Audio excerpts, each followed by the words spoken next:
What's going on, knuckleheads? Welcome to the Fighters Rep 18 post-fight recap. I'm your host, George Francis, aka the Fighters Rep, and I really appreciate you guys being here. Listen, first and foremost, I just want to say, right, that despite the fact that Fighters Rep 18 was an amateur show and happened on the same day as another show in the area and happened on the same weekend as Tank Davis versus Ryan Garcia, and also happened on the same weekend as the Muay Thai tournament out there in Arizona, it was still a pretty successful show. I gotta be honest, and I thought it was going to be pretty bad, and it actually turned out to be pretty good.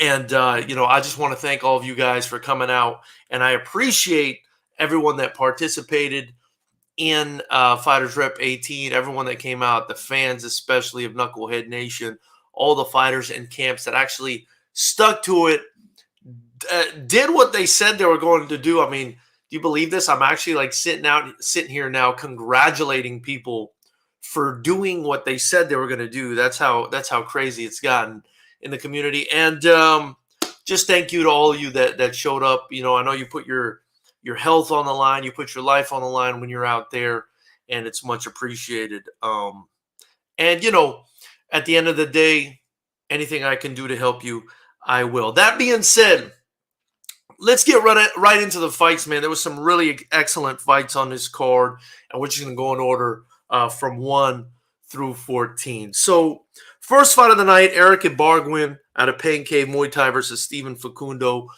This was a very exciting back and forth fight. I really enjoyed this fight. I really was looking forward to working with both camps, and I was looking forward to working with Steven again because he didn't really have the opportunity to showcase his full potential in his last fight when he fought Ian Holloway. He kind of took the fight a bit short notice. And the first thing I noticed was, oh, man, this guy's in shape. Like, he looked like he had a full training camp. He looked in better shape.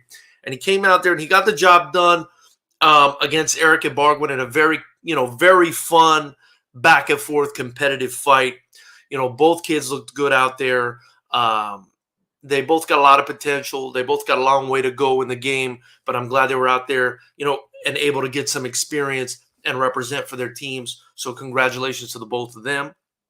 I thought it was a fun way to kick off the evening. It was a pretty exciting fight. Fight number 2, this was a banger.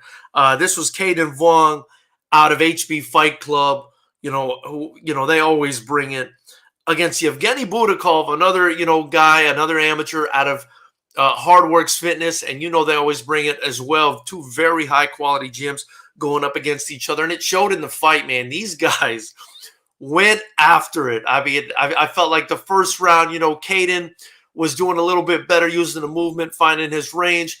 Second round, Yevgeny started marching forward, finding his range. And then, it was all left to the third round.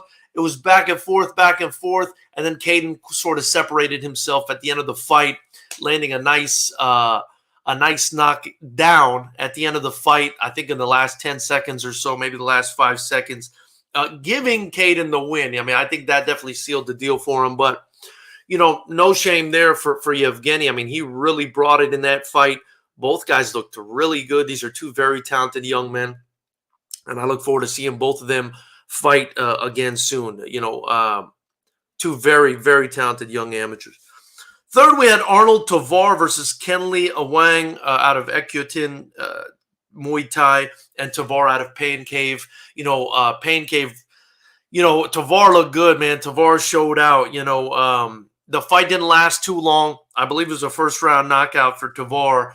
He just clipped. He basically just caught Kenley with a incredibly flush left hand down the pipe. And, it's your typical southpaw versus orthodox fighter. The southpaws, they typically have that kryptonite for the orthodox fighters, which is that straight left down the pipe. The orthodox fighters have the same kryptonite for the southpaws. And, he just landed his first. And it was a one-hitter quitter, man. This kid Tovar has one-punch knockout power. So shout out to him. Unfortunate result for Kenley, but, I appreciate him stepping in there. He was a warrior. He did his thing while it lasted. And, this is the amateurs. Win, lose, or draws the amateurs. It's good experience. And I think, both guys will grow from this for sure. So I appreciate both camps for coming out. And thank you. Thank you. Number 4, we had Chike Anusium coming back, trying to rebound off his very close loss last time versus Josiah Perez, taking on Justin Milano. I thought this was a really, really close fight again. And Chike representing HB Fight Club, Milano representing Pugilist Gym. Shout out to Thor Skanky, and shout out to Johnny Mercurio. But very, very close fight again for Chike. Could have gone either way. The judges gave the nod. It was a split. The judges gave the nod to Chike. I thought it was a very close fight. I thought it could have gone either way. Justin Milano looked to me like he did some really good work in that fight. So, I'm sure he's probably frustrated. But listen, the show must go on. This is just an amateur fight, guys. I've been trying to, let you guys know these are just amateur fights, man. These are not going to make or break your life. Even pro fights shouldn't make or break your life, but these are amateur fights. This is where you go out there, you get experience. And so go out there and take advantage. This was a fantastic fight for both guys. They both got 3 full rounds in against a guy right on their level. It went to a split decision, meaning it was an incredibly close fight. And both guys are going to level up big time from this, as we've seen with so many guys on these Fighters Rep shows who just continue to level up. And speaking of which, we had Charles Chaz Lewis taking on Dylan Ludwig, a guy who took his 4th fight for us yesterday, and a guy who has really, really leveled up in the Lions Den. He took on 2 very tough fights at the beginning of his career at Fighters Rep. He was 0-2. Then he won his 3rd fight, right? Then he went and knocked someone out in MMA. And, I do want to say, obviously credit to his gym, but credit also to the experience he got in the Lions Den. And, you don't want to stand with this guy if you're an MMA fighter. And then he came back and he took on Charles Lewis, who was still pretty green, but it was a very good fight, very even fight throughout the first 2.5 rounds. And then Dylan Ludwig just started to separate himself, landed some thudding shots. I do think that Dylan Ludwig was seemingly more prepared to go the full 3 rounds. He was in great, great shape. Lewis looked like he was in great shape as well, but very muscular. Perhaps that may have compromised his cardiovascular a little bit. But either way, both guys look great. Charles landed some big shots on Dylan, and Dylan took them. Dylan landed some big shots on Charles, and Charles took them. And I think both guys will learn from this. Maybe Charles will learn a little bit more to get his boxing a little bit tighter, maybe use a little bit more of his Taekwondo kicks. Maybe Dylan will, learn to move around a bit more and block some of those shots that he got hit with. Same with Charles. They got hit with some big shots. So, at the end of the day, like I said, it's an amateur fight. And both guys are going to level up and get better. But Dylan Ludwig comes away with the win and looks fantastic. Again, big shout out to him. And thanks to both guys, both camps, Coach Chris Monzo, Coach Raging for joining us and doing this thing.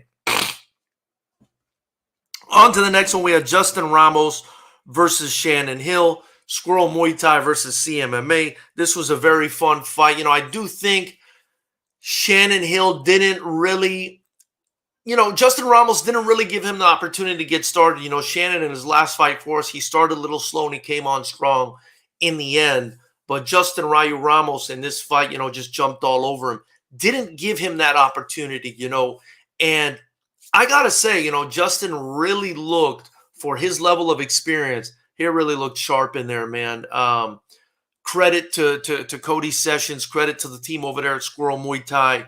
Fantastic work, man. Fantastic work. And, Shannon's, he's got to keep his head up. I do think we didn't see the best of Shannon in that fight at all. I just think he just couldn't really get going in that second round. I felt like he started to pick it up a little bit at the end of the first round. But in the second round, I just felt like he shelled up a bit too much. And when you do that, the other guy's just teeing off on you. The referee's going to jump in there and stop the fight. So that's what happened. But, I will say, like Joshua Shibata is saying in the chat, Ramos was the most impressive debut at Fighters Rep last night, in my opinion. He was very impressive. This kid's very impressive. So shout out to him. Shout out to Shannon Hill. Congrats, guys, on getting some more experience. I know you guys are both going to come back even better. Number 7 for me, Nathan Hawthorne versus David Death Dealer Marquez against Squirrel Muay Thai versus Buena Park Martial Arts Academy. This was hands down fight of the night for me. Hands down fight of the night. This was 3 rounds of non-stop action. 3 rounds of non-stop war between these two. And I've been hearing about Hawthorne, real good stuff about him. And we already know about Death Dealer Marquez. And I knew this was going to be a big one. And I'll say this, Jason, the Gator Granado, the champ, was sitting right next to me ringside. And he told me this was going to be fight of the night. And I believed him. And I agreed because I've seen both guys fight. I've seen clips of Hawthorne, but obviously I've seen Death Dealer. I mean, David Marquez, I believe this is his 4th fight with us. I believe this was his 4th fight in the Lions Den. And another example of a guy who comes to the Lions Den, takes on some very tough competition, and has just leveled up so much. He's become a very special athlete, as is Nate Hawthorne. I mean, for him to go in there and take on a guy's experience as David Marquez and put up the fight that he did, both guys' stocks go up. Everybody will have their opinion. I thought the judges did a good job on this one. I thought Nate Hawthorne probably got the 1st round. I thought Marquez probably the 2nd round. The 3rd round was a toss-up for me. I didn't know. I thought maybe Marquez was a little bit busier, but it was very close, man. It could have gone either way. And I'd love to see both. I'd love to see both fight again. I think both these guys have a lot of talent and a huge upside. And I'll say, Hawthorne is more concentrated on being an MMA fighter, so for him to go out there and look like that, was very impressive. But man, David Death Dealer Marquez, both a special talent, but David Marquez is a special talent, you guys. Show him some love, man. Show him some love. Show Nate Hawthorne some love. Follow them on Instagram. Buy tickets to their fights. These guys are deserving of it all, and that was fight of the night for me for sure. Next up, we had George Aquino coming back, trying to redeem himself after a stoppage loss against Edgar Barbary, taking on a very big, very strong, very durable Adam Gonzalez, a guy in Adam Gonzalez who the last time he fought for us, would not go down, would not stay down against a 6'7" Logan Hooper. And so when Aquino got the win over him yesterday via TKO, I said to myself, my goodness, how hard does Aquino hit if, Hooper couldn't get at him out of there? How hard is Aquino hitting to get him out of there?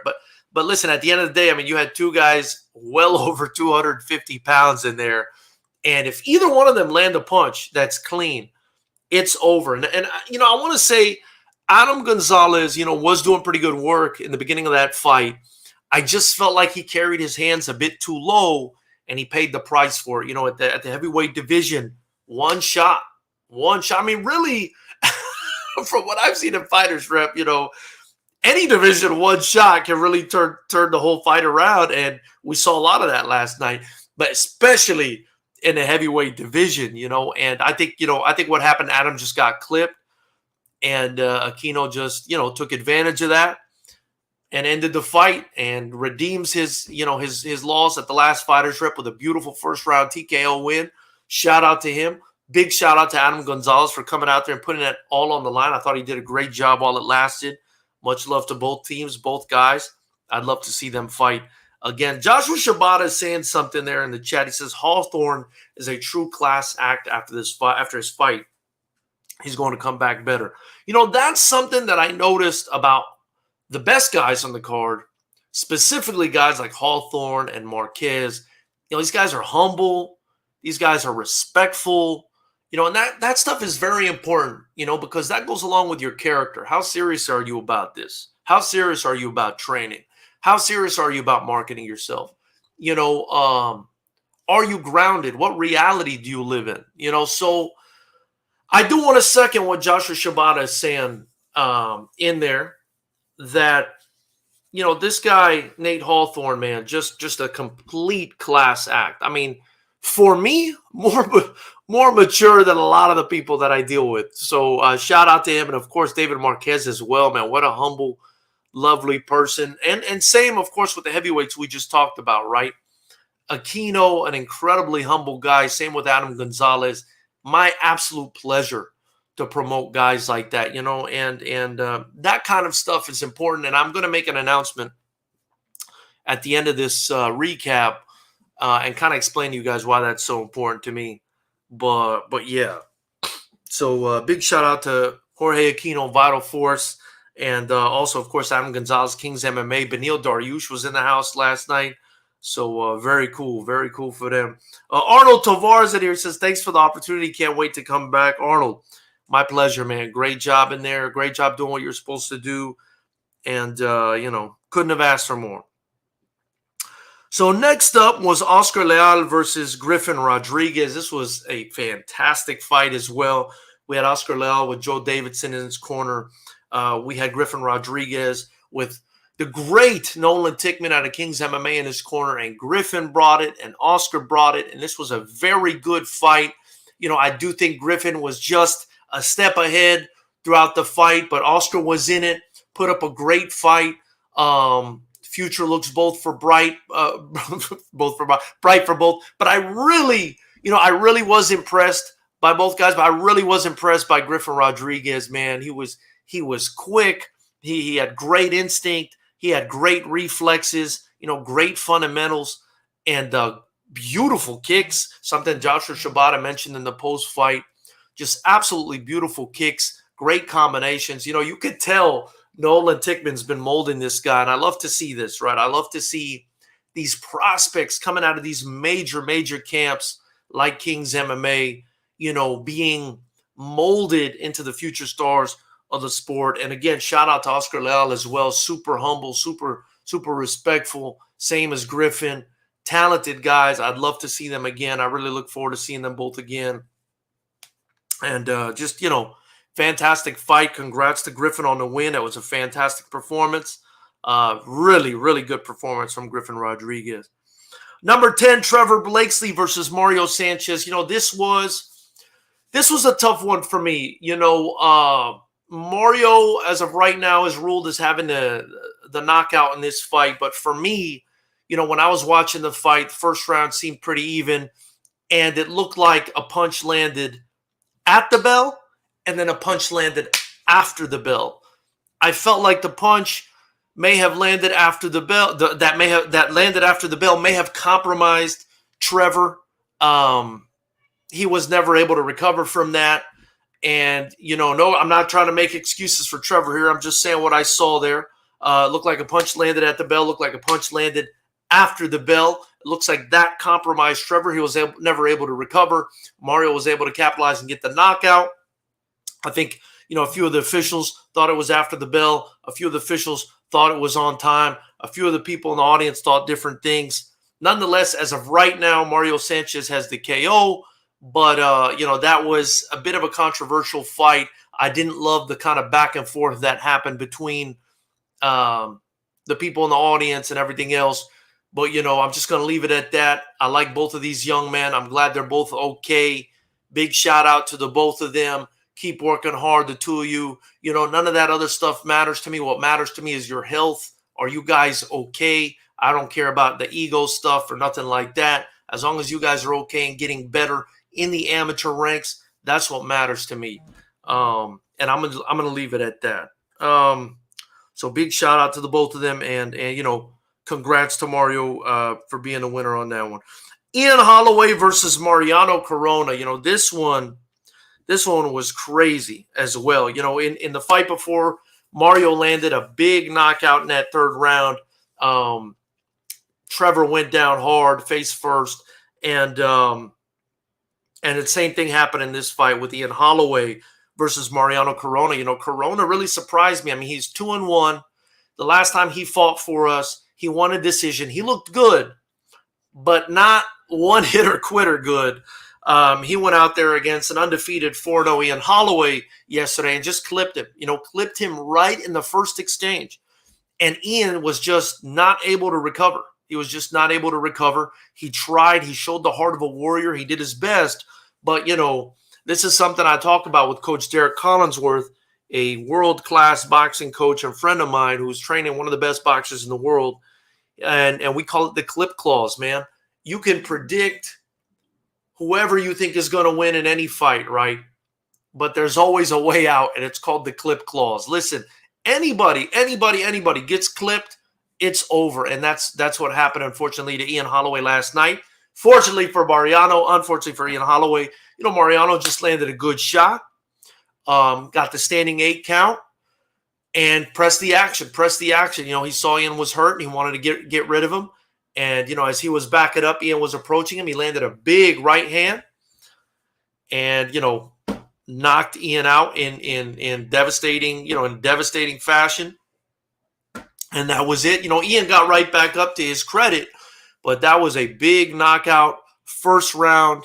And Mariano just looked really good. Just looked really good in that fight. And we didn't really get to see Ian. I mean, he just got clipped so early in that fight. We didn't get to see him. So, I'm sure he's going to be back and hungrier than ever. I'm sure Mariano after this win, his confidence is just going to be sky high for whoever he goes in there against next. Shout out to both of them. I'm super proud to be working with both of them. I think they're both great, and I think they both come from fantastic camps. Of course, Ian out of HB Fight Club and Mariano out of Manny Mancha Kickboxing Gym. Next up, we had the main event. So Ian and Mariano ended up being the co-main event because the co-main event was supposed to be Jason Granado, but his opponent didn't make weight. And because he was no longer eligible for the title because he didn't make weight, he decided he didn't want to fight. So we had to cancel that fight. So Jason Granado is still the super lightweight champion at FightersRep. Next up, Christian Zoller versus David Rivera. That was the main event. This was a fantastic fight while it lasted. I mean, it was 3 rounds. It was back and forth. Zoller looked even more confident than he did last time. David Rivera was being patient. And I was a little worried almost that David Rivera was going to be too patient after what happened to him last time. But, you can't take that killer instinct out of David Rivera. If you're hurt, he knows you're hurt.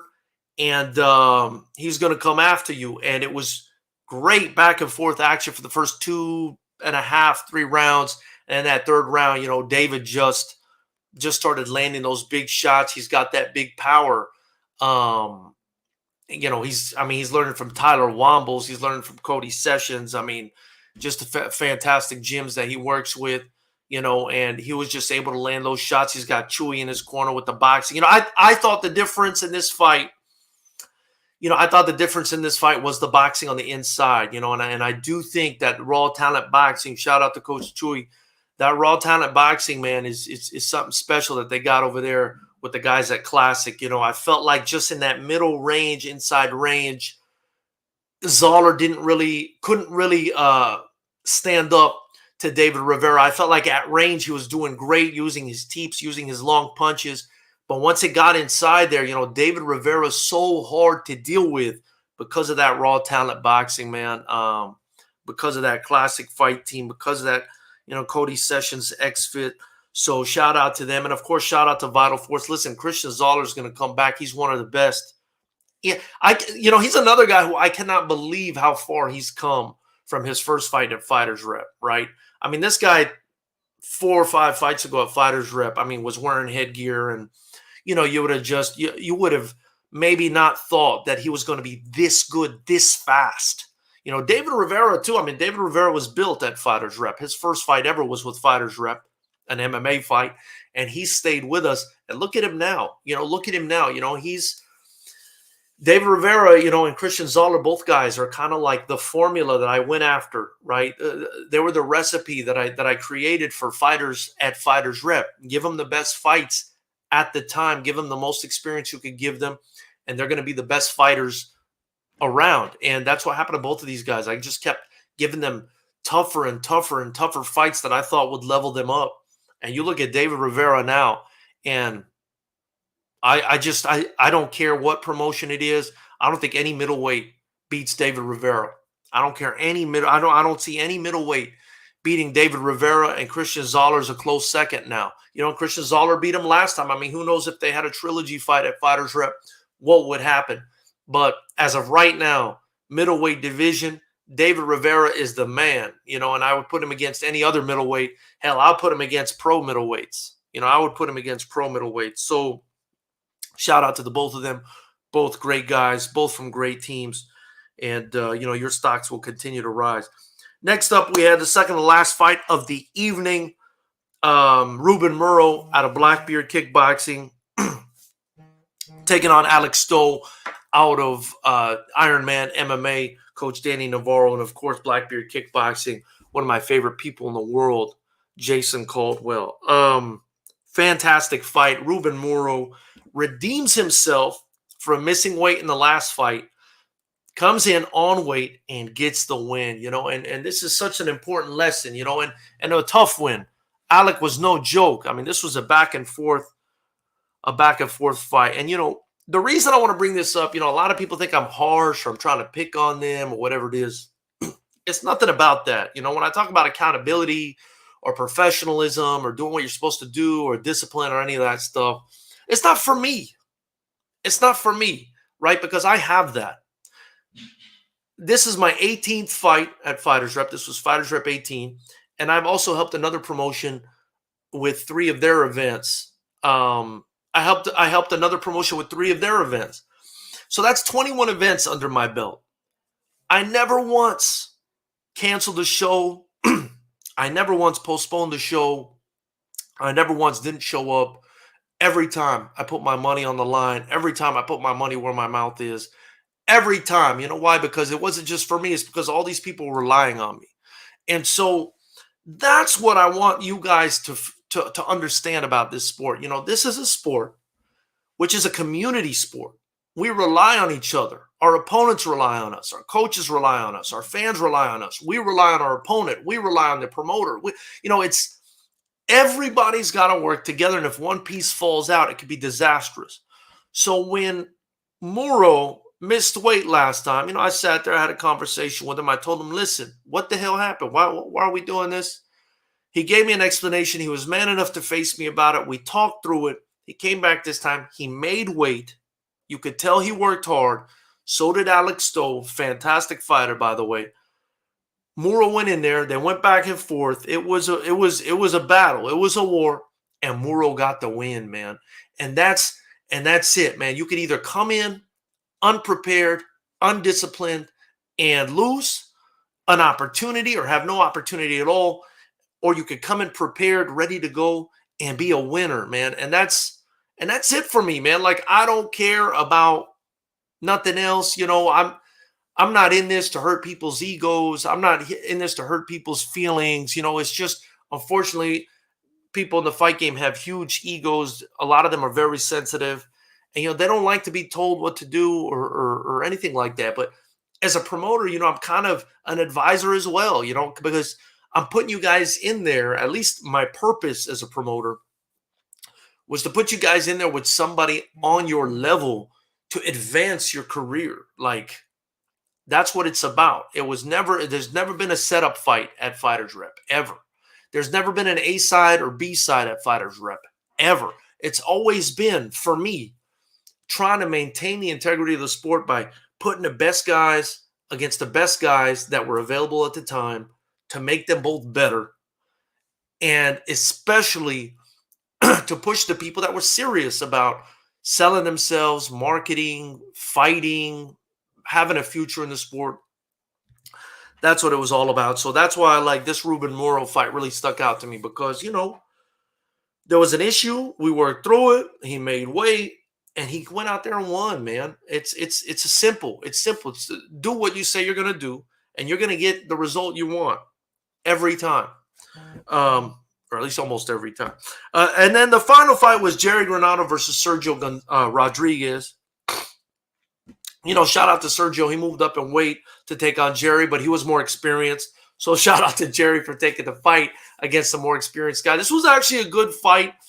And Jerry Granado related to the champ, Jason Granado. I will say that I felt like Jerry I felt like this was, maybe people disagree with me. I felt like Sergio did a fantastic job in that first round. And I felt like in the second round, Jerry did a better job. I thought you could have maybe given one round apiece going into the third round. I felt like Jerry, when he was using his length, I think he'll go back and watch this fight. When he was throwing that 1-2 down the pipe as the longer, bigger man, he was having a lot of success. But Sergio was finding ways to get inside and hurt him and hit him and tag him up. And so I think he kind of went away from that in the third round. He was trying to clinch and throw knees, and that was going right into Sergio's plan. And Sergio pulls out the win again in a fantastic fight. So that's it, man. That card was absolutely awesome, and I was very proud of it. And I'm really happy it went the way it did, considering everything that was going on this weekend. That being said, I want to go ahead and announce something. As a lot of you guys know, I am relocating, and I'm relocating across country. And, it's a big change for me. And with big changes come other big changes and new ventures and all kinds of things. And I talked about, discipline and accountability and professionalism and this kind of stuff because, I got a lot going on. A lot of I work during the day. I got a career. I do this apart from the career. I got a family. I got, family overseas that I need to take care of. I got family in other states that I need to take care of. And it's, being a promoter takes up a lot of time. And it used to take up less time in the past because there was more accountability. Now, why do I say that? Well, in the past, when I would put a fight card together, we would maybe have, 1 to 2 to 3, maybe at most 4 guys drop out, and you would have to replace these fights, and you'd move forward. And it wasn't that big of a deal, but it was stressful. And I don't know if you guys remember, I brought on Jesse Brown, and he became the matchmaker because I couldn't handle it with everything else you got to do as a promoter and everything else I got going on in my life. And so I brought Jesse Brown on. He helped out. He was a great help. I know you guys remember Jesse Brown. He was fantastic. And after about 9 or 10 months, or maybe 9 months to a year of dealing with the matchmaking process himself, he admitted to me recently that he burned out. And so, ever since he left, I've had to take over that responsibility. I haven't been able to find anyone that's interested in matchmaking. And, the further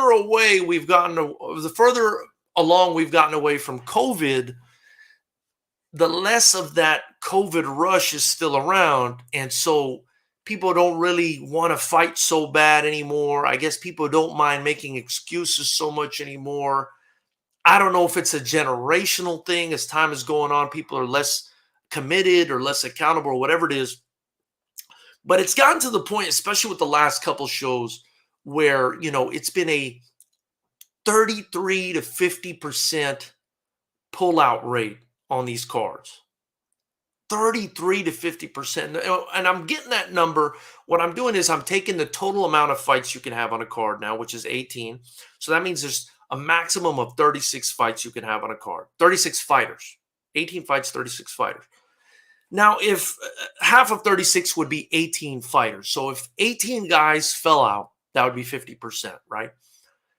In this most recent show, and it's only getting worse every time, and I'm kind of saying this not to insult anyone, not out of contempt, but hoping the coaches and the fighters will talk to each other and do something about this.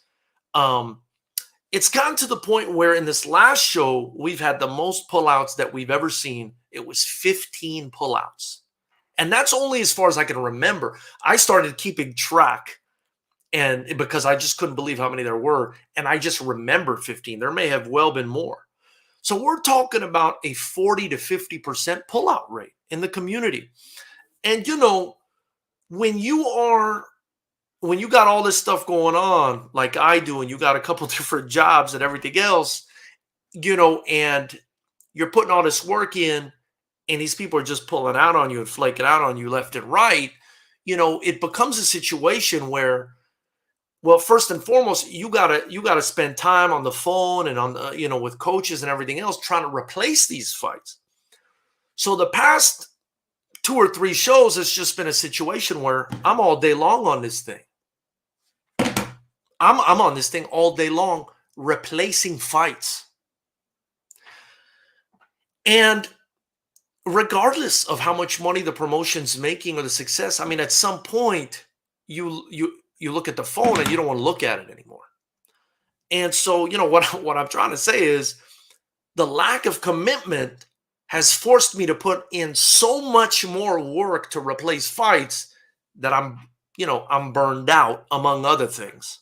I'm burned out, among other things. And so I have decided after this show, because there was just so many pullouts between this show and the last one and the one before, and it's just getting worse every time, guys. It's just getting worse every time, that I need to take a hiatus. I'm taking a break from FightersRep at least through the end of the year. I'm going to move to the other side of the country. I'm going to take this break. I'm going to think about it. I'm going to think about if I ever want to deal with this. To be honest with you, if I ever want to deal with this again, because it's just too much.